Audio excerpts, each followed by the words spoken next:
Olá, meu nome é Domenico Olarte, eu sou mestranda pelo Programa de Ciências Criminais da PUC, sou integrante do grupo de pesquisa Criminologia, Cultura Punitiva e Crítica Filosófica, coordenada pelo professor Augusto Jobim. Sou sócia e ex-assessora jurídica da Temes, Gênero, Justiça e Direitos Humanos. Queria estar saudando, então, esse espaço proporcionado pela Tirante nessa iniciativa de elaboração e de exposição de alguns temas bastante relevantes ao direito e à criminologia em específico. E eu fiquei responsável por um tema que me é muito caro, né, que é a criminologia feminista. Então, em razão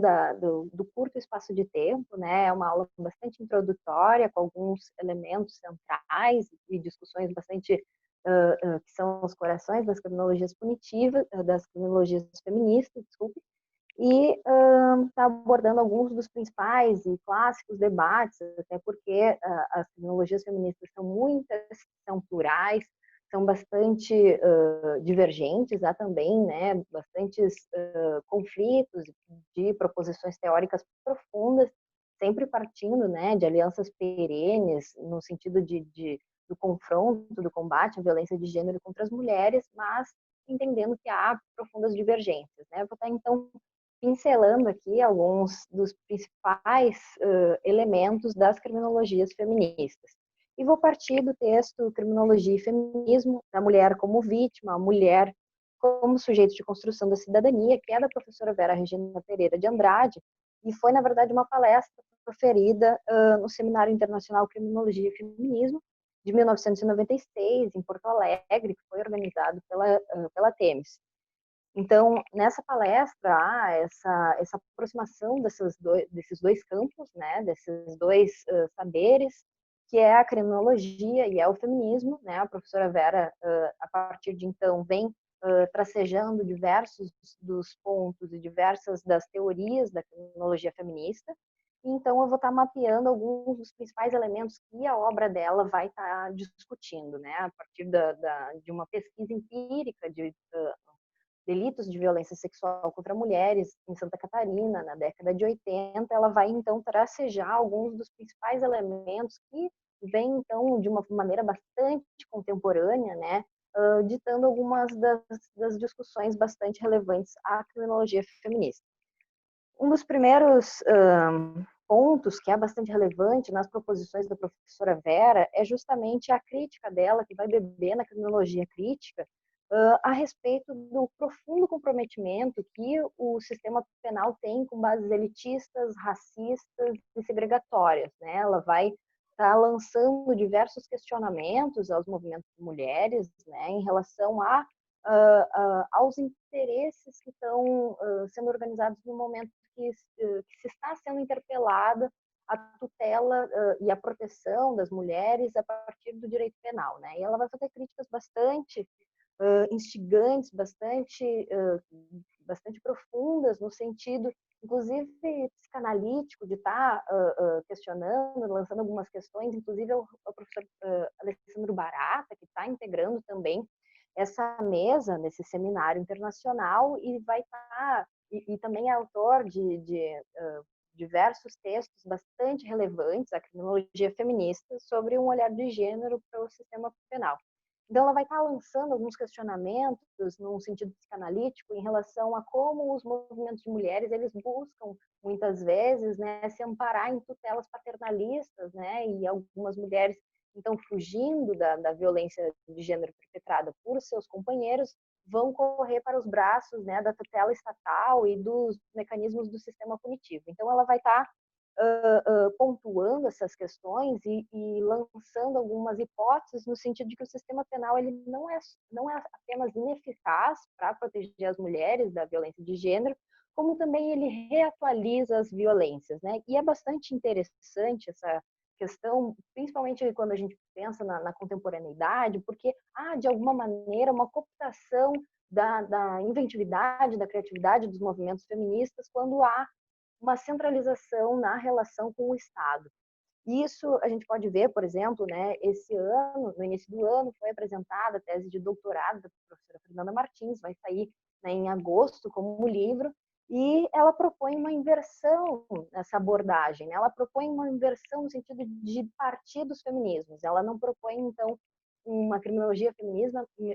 mas sim um feminismo criminológico, no sentido de a criminologia buscar beber nas fontes dos movimentos feministas, no sentido de buscar aprender com a inventividade, com a criatividade, né, de movimentos, de diversos manifestos feministas e de mecanismos de autogestão. Então, isso dialoga de maneira bastante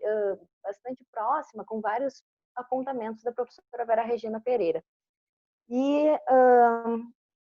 ela vai estar lançando que, bem, então, o sistema penal, ele, na verdade, ele reatualiza muitos dos estereótipos, muito das divisibilidades e das categorizações estigmatórias das mulheres, né? Então, como o objeto privilegiado de estudo dela é a violência sexual, ela vai estar se amparando em algumas questões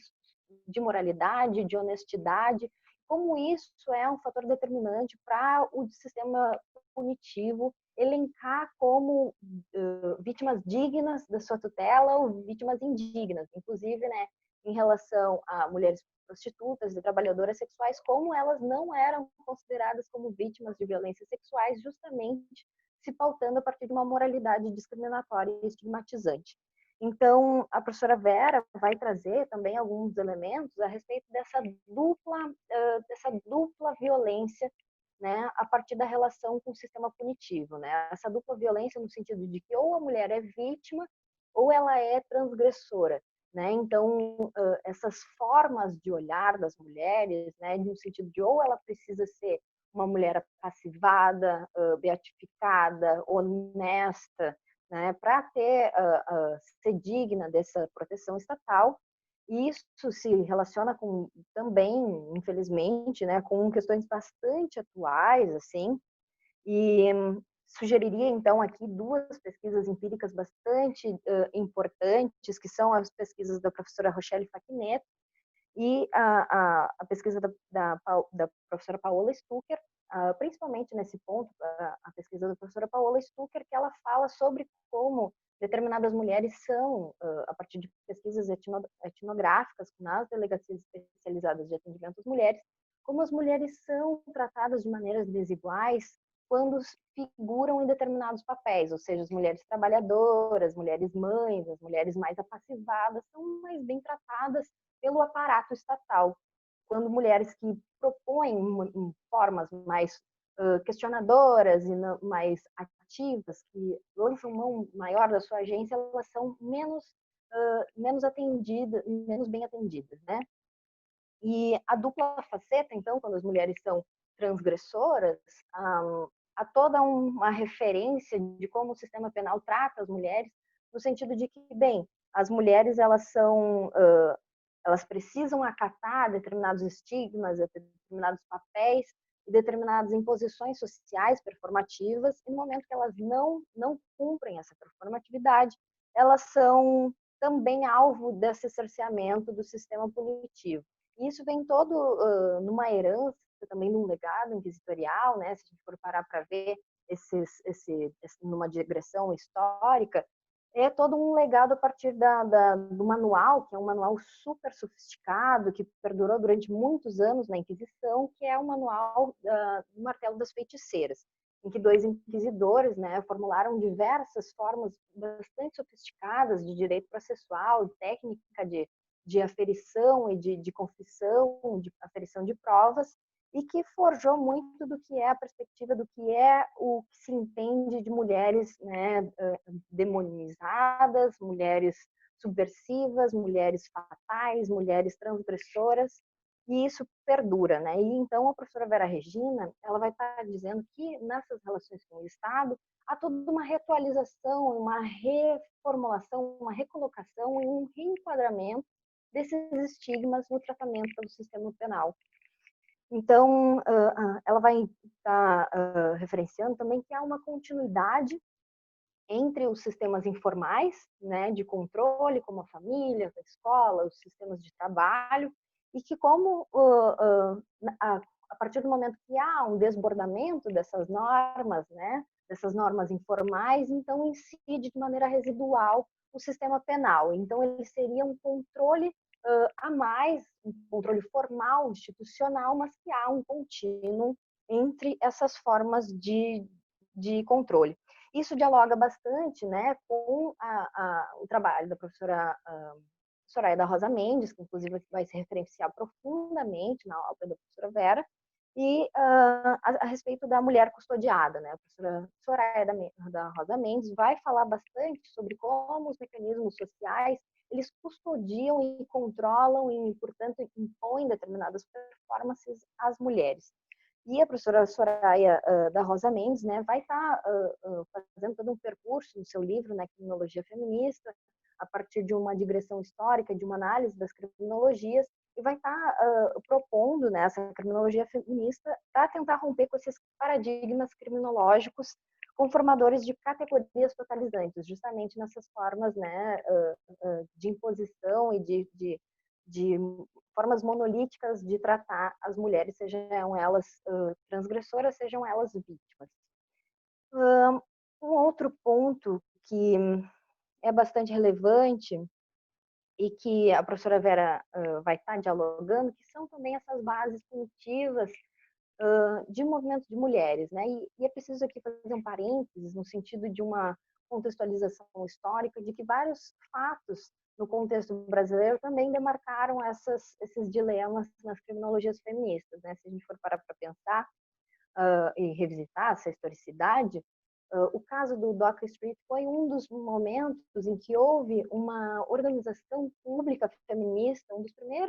uma das primeiras articulações do movimento feminista, né, em relação a praticamente a absolvição, né, a aplicação de sursis, né, por excesso no cometimento do ato do homicídio da Ângela Diniz, que era então companheira do Docker Street, e na década de 80, né, no ano de 80, foi levado a júri o caso do Dock Street e o então, né, renomado advogado Evandro Lins e Silva, ele faz a defesa apresentando então a Ângela Diniz como uma mulher fatal, como uma mulher libertina e que havia sido então perpetrado um crime passional. E o movimento de mulheres nesse momento, ele a partir da bandeira do quem ama não mata, né, justamente se colocando contra, né, esse crime passional, então vai se articular bastante. Então, esse é um dos fatos que é bastante relevante e que vai demarcar muito da especificidade desses dilemas que são tão contemporâneos. A professora Vera Regina, ela foi também orientadora da professora Carmen Rendi Campos e a professora Carmen, também na década de 80 e 90, ela vai estar aí enquanto ativista, tracejando alguns dos percursos bastante relevantes. Ela coloca no seu trabalho de mestrado, né, sobre os discursos feministas criminalizantes do Brasil, a possibilidade de uma política feminista alternativa que passasse, então, por um enfraquecimento do polo criminalizante. Então, um último ponto para eu estar colocando algumas dimensões de discussão sobre a criminologia feminista é sobre a heteronormativização da violência de gênero, né? Justamente por essa captura da violência doméstica, né? A gente sempre tem que pensar que a violência de gênero contra as mulheres transcende, né? É muito maior do que a violência doméstica. E isso é bastante importante para que a gente possa estar pensando em outras formas de violências, tal como as violências perpetradas contra mulheres trans e travestis, contra mulheres, e a expectativa de vida, né, dessas mulheres é 35 anos no Brasil, violências perpetradas contra mulheres em situação de rua, né, uma situação bastante hostil, bastante degradante e de uma violência muito gravosa, né, e que muitas vezes não tem a atenção necessária, justamente por essa captura, né, dos movimentos feministas com base na violência doméstica. E a violência contra mulheres em situação de rua ficou bastante desnudada, né, a partir, por exemplo, da situação contemporânea da pandemia, né, e quando a gente fala sobre isolamento, a gente pressupõe que as mulheres tenham casas, né, sem entrar na discussão sobre o grande aumento de violência doméstica, né. Enfim, são todos dilemas bastante sensíveis, né, para referenciar também o trabalho da professora Mariana Nóbrega. Ela estava apresentou no início desse ano também a sua tese de doutorado, e falando a respeito sobre a violência letal contra as mulheres e como as mulheres têm morrido muito nas situações de disputas de tráfico de drogas e com insígnias de gênero. Então, para a gente estar pensando esses outros contextos de violência de gênero. Para finalizar, então, muito das grandes potencialidades hoje são travadas pelos movimentos feministas negros, pelas autoras negras, né, questionando bases profundas epistemológicas do direito e o pacto narcísico da branquitude, né, a professora Tula Pires vai referenciar isso e questionando sobre as formas de manutenção desse status quo para a perpetração e para a reatualização das formas de violência, né, sobre os corpos negros. Então, gostaria de agradecer essa oportunidade, né, com profundo respeito, né, e entendendo aqui é uma possibilidade, né, de ser inclusive responsável, né, de estar falando sobre coisas tão relevantes, debates tão profundos, com uma historicidade tão larga em um curto tempo, mas espero que tenha podido contribuir de alguma maneira. E agradeço mais uma vez a oportunidade, estarei nas minhas redes sociais, se alguém precisar de alguma dúvida, de algum texto, eu vou estar sempre à disposição. Também muito obrigada.